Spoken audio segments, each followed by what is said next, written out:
ભગવાન મહાવીર જન્મોત્સવ અંતર્ગત અંકલેશ્વર ખાતે કલ્યાણક મહોત્સવ યોજાયો હતો। આચાર્ય શ્રી મહાશ્રમણજીના વિદ્વાન અને શિષ્ય સાંઘવી પંકજ શ્રીજી ઠાણા 4ની ઉપસ્થિતિમાં અંકલેશ્વર ખાતે કલ્યાણક મહોત્સવમાં સમસ્ત જૈન સમાજ દ્વારા તીર્થકર પરંપરાના 24મા તીર્થકર ભગવાન મહાવીરની 2623મી જન્મ જયંતિની ઉજવણી કરવામાં આવી હતી। સાધ્વીશ્રીએ નમસ્કાર મહામંત્રથી કાર્યક્રમની શરૂઆત કરી હતી। ત્યારબાદ મહિલા મંડળીની બહેનો દ્વારા આહ્વાન કરવામાં આવ્યું હતું અને જ્ઞાન શાળાના બાળકો અને મહિલા મંડળની બહેનોએ અર્જુન માળીનો પણી સંવાદ રજૂ કર્યો હતો। સાધ્વી સમ્યક પ્રભાજીએ તેમના મધુર અવાજમાં ગીત દ્વારા ભગવાન મહાવીરને શ્રદ્ધાંજલિ અર્પણ કરી હતી।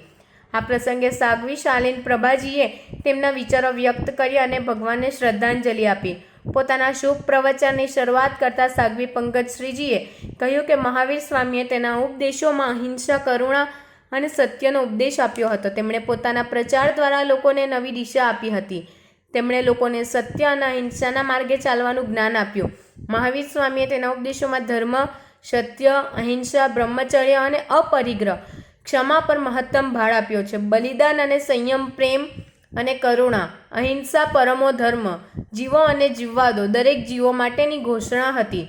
અંતમાં અંકલેશ્વર જીઆઈડીસી જૈન સંઘના પ્રમુખ હેમંત શાહે તમામ સાધ્વીજીઓને અને જાહેર સમુદાયોનો આભાર માન્યો હતો અને જણાવ્યું હતું કે સકલ જૈન સંઘને આજે મહાવીર જયંતિ નિમિત્તે પ્રથમ વખત તેરા પંથ ધર્મ સંઘના સાધ્વીજીનો સંગાથ મળ્યો હતો। અંતે સાધ્વી શ્રી પંકજમ શ્રીજી પાસેથી મંગલ પાઠ સાંભળ્યા પછી પ્રભાત ફેરી સ્થાનિક ચંપાપુરી જૈન મંદિર જીઆઈડીસીથી શરૂ થઈ, જે તેરા પંથ આચાર્ય શ્રીના વિદ્વાન શિષ્ય સાધ્વી પંકજમ શ્રીજીના વિવિધ માર્ગો થઈને ચંપાપુરી મંદિરે પહોંચી મહાશ્રમણજી વિદ્વાન શિષ્વા સાધ્વી પંકજમ શ્રી, સાધ્વી શારદા પ્રભાજી, સાધ્વી સમ્યમ પ્રભાજી, સાધ્વી શાલીન પ્રભાજીના માર્ગદર્શન હેઠળ સમગ્ર જૈન સમાજ અંકલેશ્વરમાં ભગવાન મહાવીર જન્મ કલ્યાણકારક મહોત્સવની સંપૂર્ણ ભક્તિભાવપૂર્વક ઉજવણી કરવામાં આવી હતી અને તમામ સભા સંસ્થાઓના અધિકારીઓ અને સભ્યોની ખૂબ જ સારી હાજરી રહી હતી। આજના ભવ્ય કાર્યક્રમનું સુંદર સંચાલન સાધ્વી શ્રી શારદા પ્રભાજીએ કર્યું હતું। आचार्य श्री महाश्रमण के संदेश को प्राप्त कर हमारा अंकलेश्वर, हमारा भरूच अंकलेश्वर का समाज अपने गौरवान्वित होता है कि आज तेरा पंथ के धर्म संघ के शास्त्रा के आज्ञा का अनुपालन करते हुए साधवी पंकज श्री जी आज इस उपासराय में महावीर जयंती मनाने के लिए उपस्थित हुए हैं और इसी को समेटते हुए एक छोटी सी नाटिका के साथ आप देखेंगे कि भगवान महावीर के चरणों में आकर एक पापी हत्यारा आप किस प्रकार अपनी लीला, पाप की लीला को पाप के इस भरे हुए वस्त्र को इस पावन गंगा में कैसे धोता है।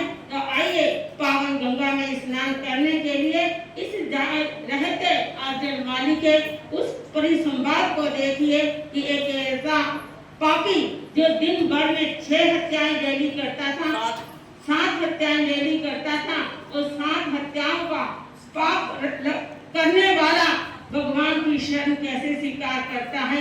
और हम तो सौभाग्यशाली हैं जिन्होंने के शरण को स्वीकार कर रखा है। तो देखिए एक सुंदर नाटिका अर्जुन माली।